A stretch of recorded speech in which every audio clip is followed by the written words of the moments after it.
바로 모두 자리에 앉아 주시기 바랍니다.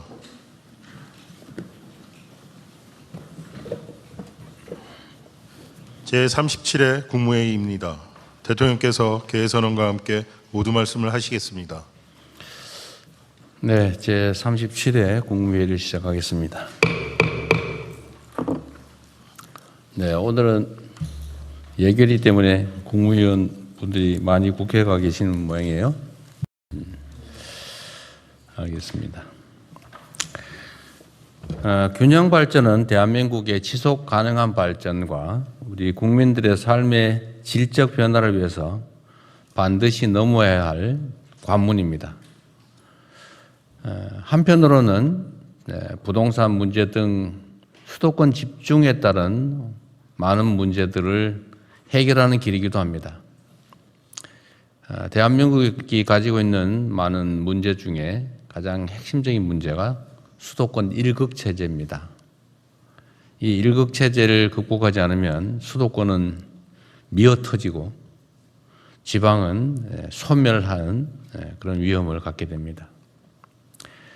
또 한편으로 지방에 사는 국민도 대한민국 국민이고 또 지방도 대한민국 국토입니다.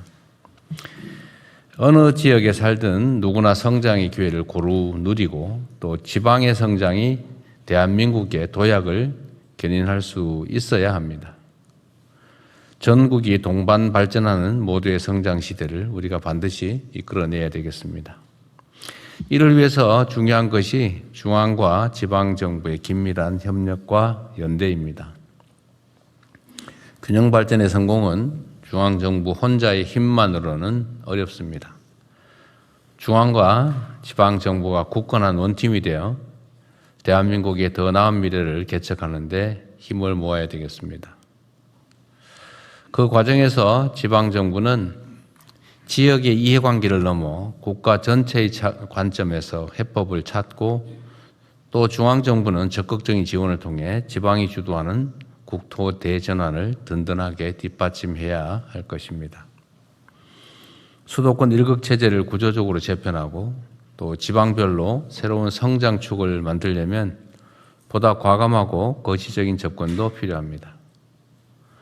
이를 실현하기 위한 중장기 국가 전략 마련에 속도를 내겠습니다. 지방이 성장해야 대한민국이 더 나은 내일을 맞이하게 될 것입니다. 요즘 이제 예산철이죠. 관련해서 말씀드리겠습니다. 인공지능 대전환으로 반도체 등 첨단 산업이 빠르게 성장하면서 우리 경제도 이전과는 전혀 다른 여건을 맞이하고 있습니다. 산업 대전환이 만들 기회를 잘 활용해 국민 삶의 실질적인 도약을 이끌어내야 합니다. 특히 늘어난 재정 여력을 미래에 더 많은 열매를 수확하기 위한 씨앗으로 우리가 확실하게 삼아서 생산적 재정 전략으로 우리가 전환해야 되겠습니다. 지금은 눈앞에 재정 수치 관리에 매몰되는 우를 범할 때가 아닙니다. 소중한 미래 재원을 보다 효율적이고 또 생산적인 분야에 투입해서 지금의 10,000원을 내일은 10만 원, 또 그 후에는 100만 원으로 키우는 그런 지혜가 필요합니다. 정부는 불효불급한 예산은 과감하게 조정해서 재정의 건실한 운영을 도모해야 합니다. 그와 동시에 초격차 성장 촉진, 또 K자형 양극화 완화, 균형 발전, 인재 개발, 청년 미래 사다리 구축 등 핵심 국가과제 해결에 방점을 두고 예산안 편성을 잘 마무리해 주시기 바랍니다. 예산안 제출 이후에 국회나 또 우리 국민 여러분의 합리적인 대안에 대해서는 열린 자세로 검토해 주기 바랍니다.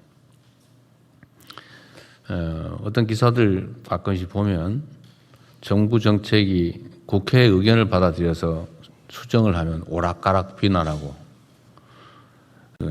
또 국회와 합의가 잘 안 돼서 하면 일방적이라고 하고 앞으로 가도 비난, 뒤로 가도 비난, 서 있어도 비난, 앉아도 비난, 누우면 누웠다고 비난, 이런 경우가 있는데 거기에 너무 연연할 필요가 없습니다. 정책이란 당연히 정부가 안을 내고 또 국회가 심의해서 국회가 최종적으로 결정하는 것입니다. 물론 뭐 정부가 최선의 안을 만들어 당연히 내야 되겠죠. 그러나 그게 국회 심의 과정에서 변경된다고 해서 너무 그 자체에 흔들리지 않으면 좋겠습니다. 내년 예산이 모두의 성장을 위한 마중물이 될 수 있도록 모두가 함께 힘을 모아주시기를 당부드립니다. 현재 세계 각국은 미래 산업의 주도권 확보를 위해 국가 역량을 총동원한 총성 없는 경쟁을 벌이고 있습니다.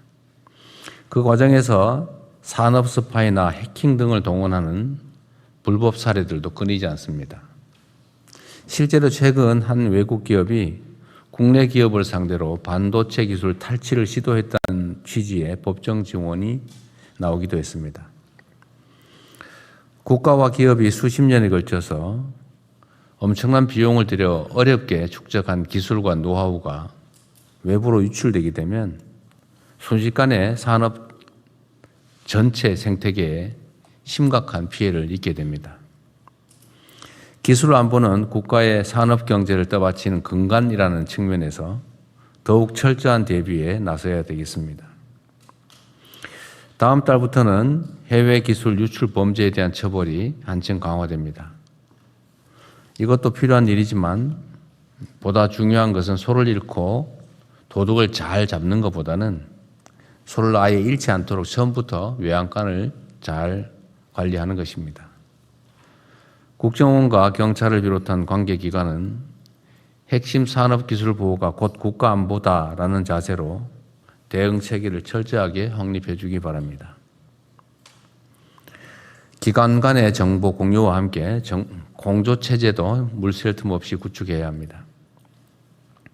국민과 기업들이 오랜 시간 피땀 흘려 일군 국가 핵심 기술이 대한민국의 지속적 성장을 견인할 수 있도록 기술 안보에 한치의 빈틈도 허용해서는 안 되겠습니다.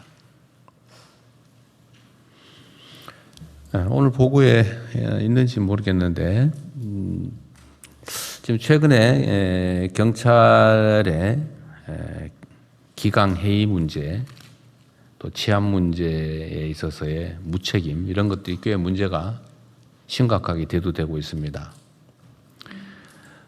사실 그 경찰들의 이 문제는 뭐 어제 오늘의 일은 아닙니다. 워낙 숫자가 많다 보니까 가지 많은 나무에 바람 잘 날 없다고 여러 군데서 이런 문제들이 생겨날 수 있습니다.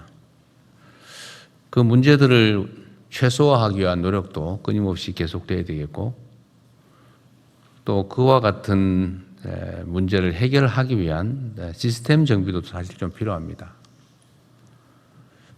이게 경찰은 상명하복의 매우 중요한 국가 기관 조직인데 지휘 책임이라고 하는 게 매우 중요합니다. 담당자 일선 직원들의 잘못이 있다고 하면 그 일선 직원의 문책만으로 끝나면 과연 지휘 체계가 무엇 때문에 필요하겠습니까? 지휘를 할 권한도 있지만 또 한편으로 그 권한에 상응하는 책임을 당연히 져야 합니다. 그래야 평소에 조직 관리가 제대로 되지 않을까 그런 생각이 됩니다. 언제나 권력은 집중되면 문제가 더 커집니다. 똑같은 문제라도 권한이 커지면 미치는 영향이 커지죠. 그래서 권한의 크기만큼 책임도 강화되어야 됩니다. 지금 경찰이 아마 국가 기구 중에서 앞으로 가장 큰 권력을 행사하게 될 것 같아요. 그에 따른 우리 국민들의 우려가 매우 큽니다. 과연 이 큰 권한을 그 책임을 충분히 이행할 만한가에 대해서 의구심이 생기기 때문에 앞으로 경찰을 어떻게 개혁할지 이 경찰 개혁 기구에 대한 고민을 해 주시길 바랍니다. 이거는 총리실에서 좀 나서서 일단 어떤 방식으로 해 나갈지부터 국민들의 광범한 의견 수렴을 통해서 방안을 구상해 주시길 바랍니다. 최근에 외국인 연금 얘기가 좀 있었어요. 오늘 제가 미리 보고 좀 해달라고 말씀을 드렸는데 이따가 오늘 있죠. 네. 그건 뭐 논의를 할 텐데요. 비공개 논의 사안으로 되어 있네요. 하여튼 중요한 것은 어떤 제도를 설계하면 완벽할 수가 없기 때문에 빈틈이 생깁니다. 이 빈틈을 없애기 위한 노력도 당연히 중요한데 그 빈틈이 발견됐을 때 최대한 신속하게 그 빈틈을 메우는 보완이 필요합니다.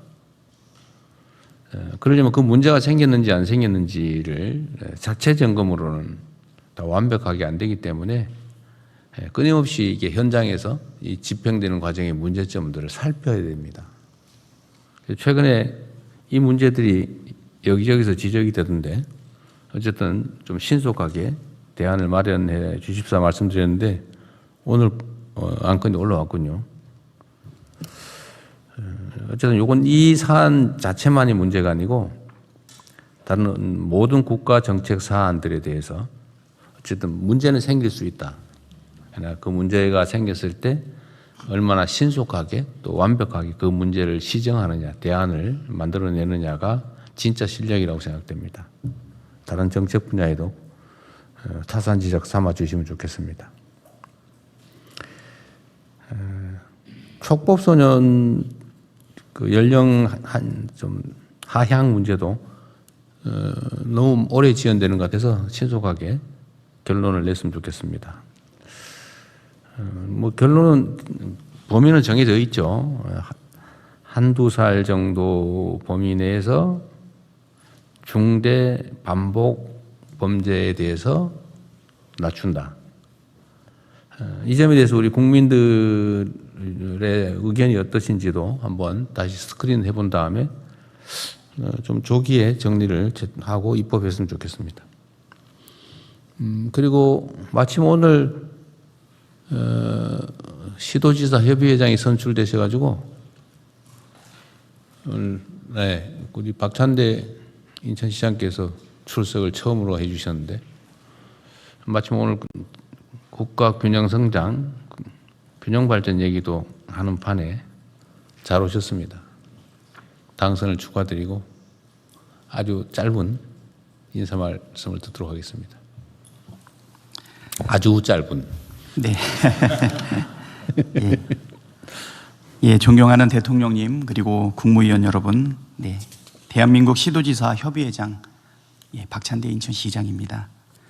배석자인 저한테 이렇게 발언 기회 주신 대통령님의 세심한 배려에 감사를 드립니다. 수도권 1급 체제를 탈피해서 전 국토의 균형 발전의 대전환을 이뤄내야 되는 시대적 소명에 직면하고 있습니다.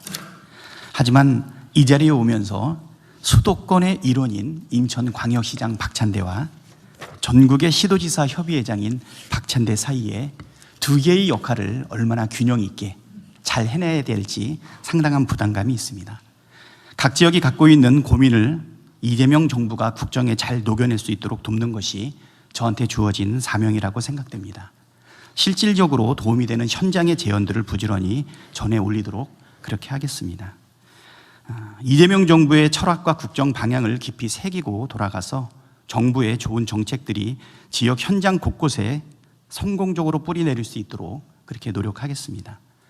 언젠가 대통령님 말씀, 지자체장의 정책과 역할에 따라서 한계 상황에 내몰린 시민들의 삶과 목숨이 그대로 달려있다라는 말씀이 떠올려집니다.